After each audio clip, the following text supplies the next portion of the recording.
Are you empathetic towards people? Empathy, my goodness. What on earth does that mean? Tune now, and it is coming up right now.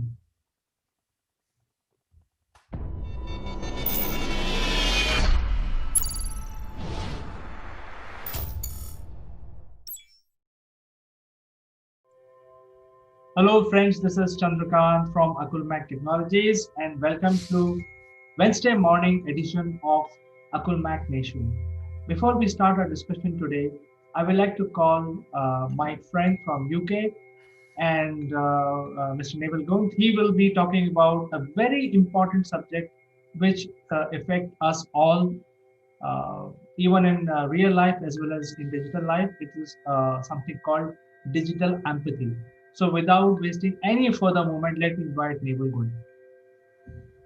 Good morning, CK. Good morning, everybody. Good to see you all today. It's pretty cold in the UK, I must admit. But let's get this discussion going. Digital empathy. What on earth is that? I mean, it's two words that have been thrown together in the 21st century, because prior to talking about digital, which is very much a 21st century word, we would never have put digital and empathy together. So, CK, it's an open floor here. You know, what does digital empathy mean to you? Naval, I think empathy is a word, and digital empathy is the sort of extension of the empathy. And empathy is driven from the compassion and ability to convey your point with emotions. So communication becomes a very important part of empathy, and it requires little bit of training. It requires normalization because of culture. It also requires things like how do you convey your point without hurting anybody's feeling. And digital empathy, from my point of view, is very important because that is the way of life when you present yourself digitally without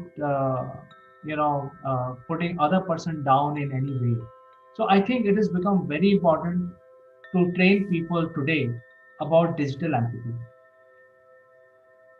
Yeah, it is. You're absolutely right. And let's break this down a little bit. Empathy. So, what is empathy? Um, well, it's having this relationship with someone else. It helps us to communicate our ideas in a way that makes sense to others. So if I can understand a bit more about the way you think, I can present my case in a way that will help you think, you know, rather than stop you thinking, as most people tend to do in the workplace. So, I mean, we've only got to take a look at the really good adverts on TV. And we all know, I mean, what advert really brings a smile to your face on TV? If you've watched any recently. Let me think about it.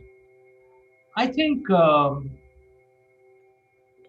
if I have to remember, see, I have not been watching too much of TV nowadays because it's all boring. It's all political news. But let me still try and answer you.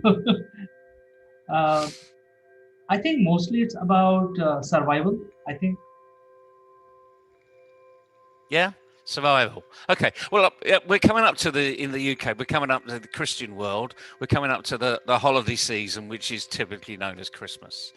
And one of the nice things about this part of the year is all of the big brands start to put their Christmas message out there. And it isn't actually to say, come and buy more of what we've got. It's for them to say, here we are, and here's our Christmas message. And I always remember the Coca-Cola one, you know, and it's the big. They show Santa at the beginning drinking a Coke. There's a surprise, you know. So there's the advert, but it's got this jolly old man, big white beard, you know, red coat, the typical Santa, um, empathetic person that we see in front of everybody. And in the background, there's this music going, holidays are coming, holidays are coming, holidays are coming.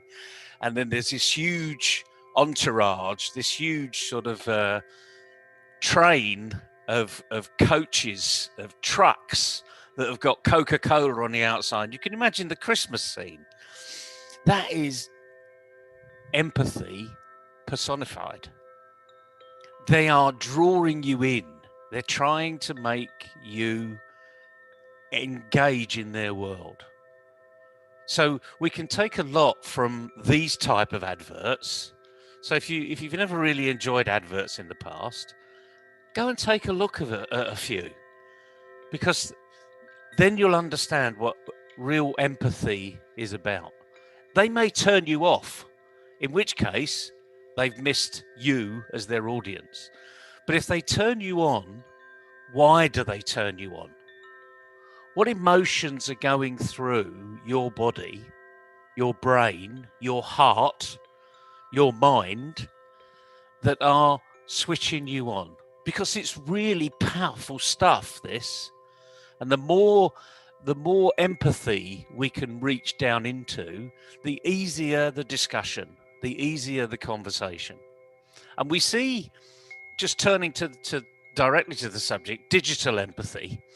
In your background, you know, I can see all these pictures going past about social media. You know, I'm seeing all the icons in the background. There's Facebook, there's LinkedIn, there's Twitter, there's Pinterest, there's Instagram, and they're all there, you know, and they're all coming in. That's empathy. That's memory power that's kicking in. And most people that go onto Twitter can tell you what the Twitter icon is. It's a little bird. They can explain it really well. And it's amazing how they can explain something that's impacted them to another person. And it's as simple as that, really. This is not complicated. It's how can I relate to somebody else, go into their world, understand their issues, and get my message over. Equally, help them get their message over to you. So this is where leadership comes in a big way, in that leaders really should encourage people to say what they're feeling, and then help them mold the way they say it to other people by understanding what this word empathy is really all about. Is this making sense, Chandra? Well, I understand this very well, and thank you for explaining the empathy and also the digital empathy. I think we need to take this discussion forward, and I have a couple of questions regarding this. See, Go ahead. the empathy is been around since the time we started doing business. I mean, for 6,000 years. That if a businessman is not empathic, the chances are that he is not going to make his clients very happy. So he will not be very successful in doing business. Now we are living in a digital world. How important this word, digital empathy, is for business people, and where this digital empathy can be used effectively. That is my question to you. Well, I've given you one great example, advertising on the screen. I mean, it's the digital medium of, 50, 60 years ago, ever since we had sort of black and white TV. It draws you in. And what I'm saying is it's very powerful. This advertising, I want to focus on advertising because we're all affected by it. No matter where we go, and I see in the background, yet again, the social media advertising has popped up in your background. No matter where we go, we're affected by it. And there's a lot of art, a lot of chemistry, a lot of design that goes on with these very powerful brands around the world that draw us in to the conversation. And when I say draw us in, they're drawing us in. We're attracted to it. So even a very simple picture on the side of a building, if it interests you, it's amazing how quick the brain reacts. If it interests you, you'll refocus on it. If it doesn't interest you, you just pass it by. So we're taking in lots and lots of information on a regular basis, whether it's physically online or whether when we're walking around and we're, taking our exercise or going to a meeting, we're taking in all of this stuff. It hasn't just stopped. We can't ignore it. It's there. Whether you're stuck in traffic, in a car, or sat on a train, there's no matter where you look, there's an advert somewhere. And this is where I think we can start to understand the lessons of it, because empathy is such an important part of leadership. Not only does a leader need to have empathy, the deepest sort of empathy, but also that leader needs to take that into their team so that their team has empathy. Zoom is an absolute classic of having empathy over the last 7 or 8 months. Because, you and I have spoken on Zoom long before that, but people that were in lockdown all of a sudden had to go onto Zoom. So now you can imagine, and I've hosted and I've been on many panels where I've been in other people's kitchens. On one occasion, I was in their bathroom, which is really, it wasn't that embarrassing because they were actually showing their bathroom. So they were making a case was this is the quietest room in the house. This is a very busy apartment block, and this is the quietest room. And I can turn the fan heater on and I can actually have a decent conversation with myself. This person was physically sitting in the bath, doing a Zoom panel, which I thought it was just absolutely fantastic. You need to do it sometime, actually. We need to get everyone to come and be on a Zoom panel in the bath. It's bringing tears to my eyes now because it was just absolutely hilarious. He was panning round the bathroom saying, here's my taps, here's the shower. Yeah, absolutely hilarious. But my point is, we were taken into their home. For the very first time, lots of managers, lots of bosses were now beamed into their employees' homes because that's the only way to communicate. And in the first instance, we did see some, you see pots and pans in the background. You see a very organized, picture frame and goodness knows what else in the background. And then, of course, Zoom picked that up and they thought, oh, we better give people backgrounds because they may be a bit embarrassed about, the pots and pans that haven't been washed up, or that, bookcase that hasn't quite got all the books, because there's so many books, they're all just thrown on there. So Zoom really were helping you rearrange your life to be respectful to other people. And it's this word respect, because that's where it all comes from. If I respect you and you respect me, then things will happen. If we have no respect for each other, then frankly, things won't happen. And it really is as simple as that. So going back into this, how powerful can it be? And as you say, over 6,000 years, even longer, frankly, teachers have, their students have empathy with the teacher. The teacher's engaging. The teacher makes them smile.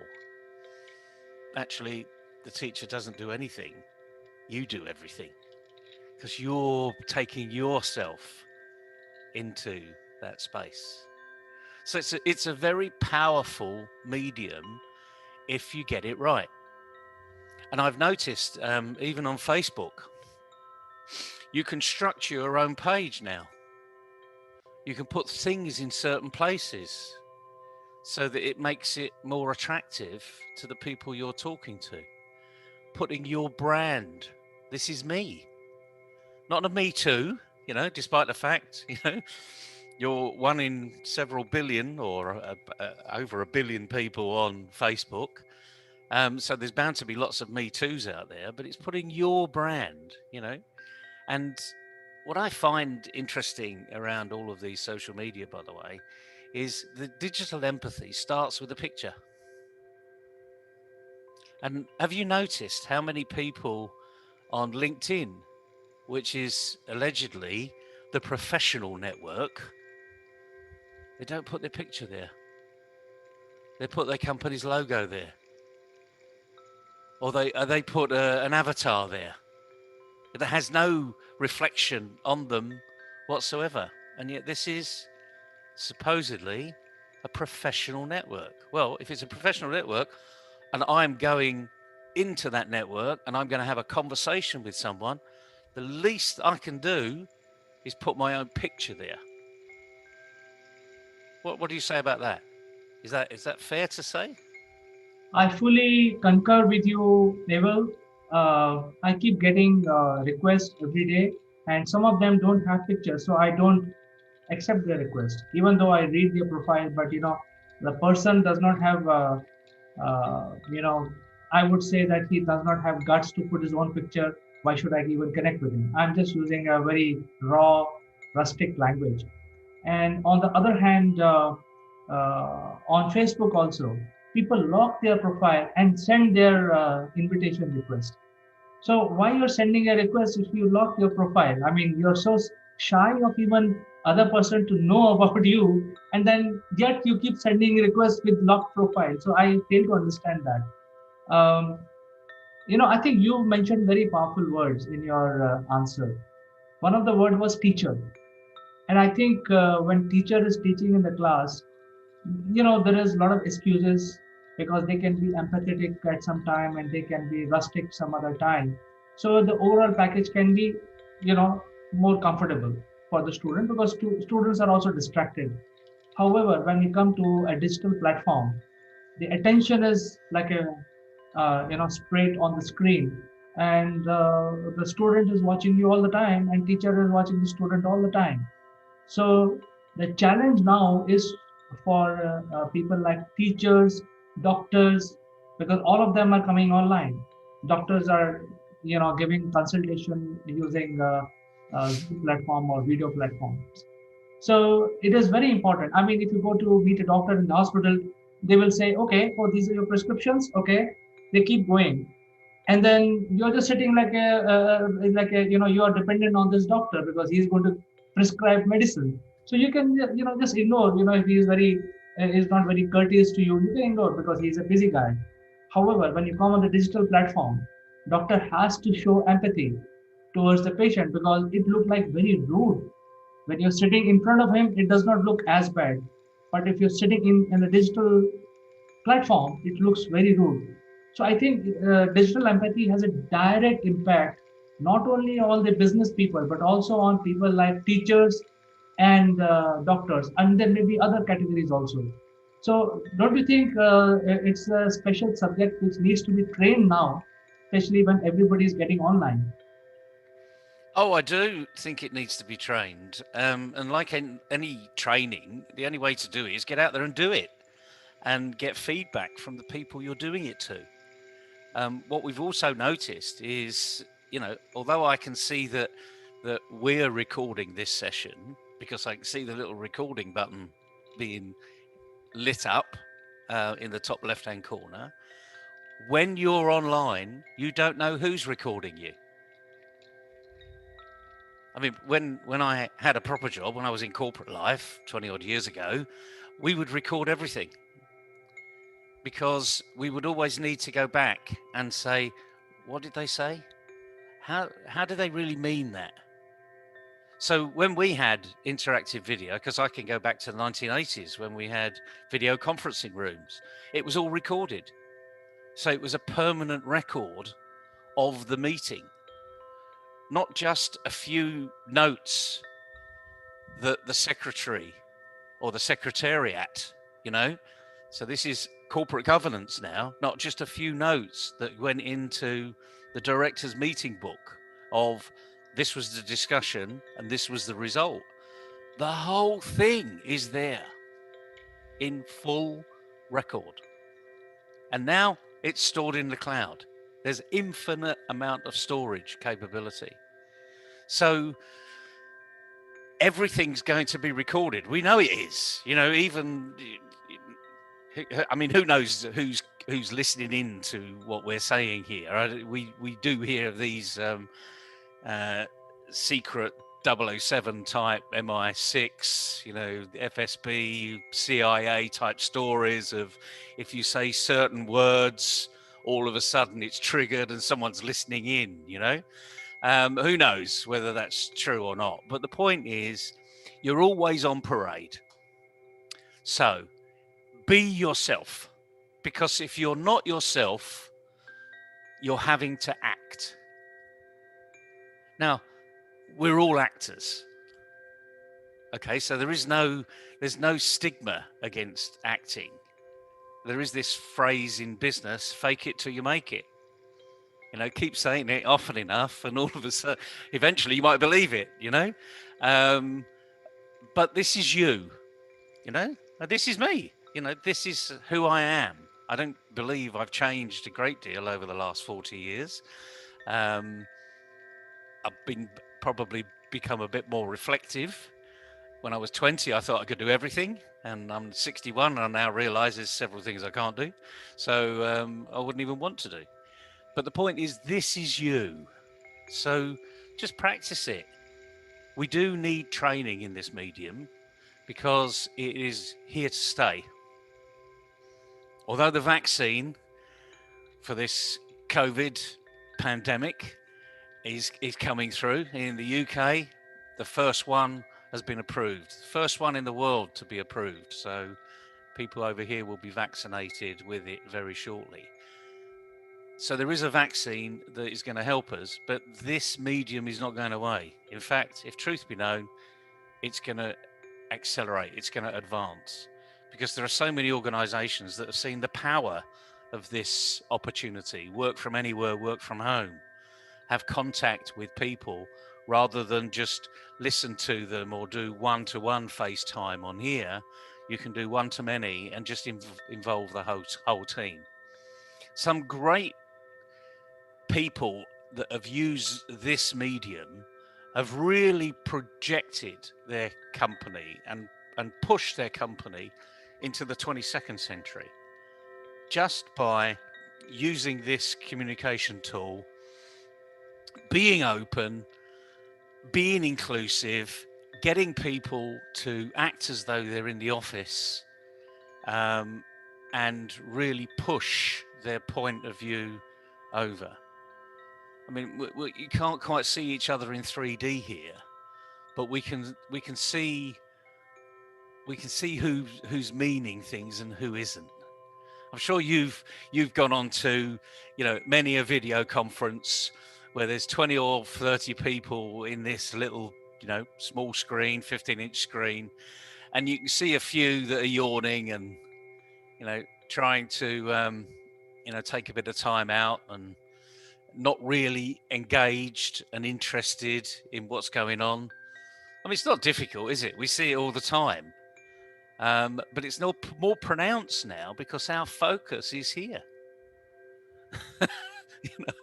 Right. We don't have to look over it. They're not over here anymore. Our focus is here. So this is who you are. Get used to this medium. Get some training. Best training is go and do it. We'll help you, and we're not masters of this by any stretch of the imagination. But we're prepared to put our head above the parapet and help people along the way. Certainly, I think digital empathy is the need of the hour.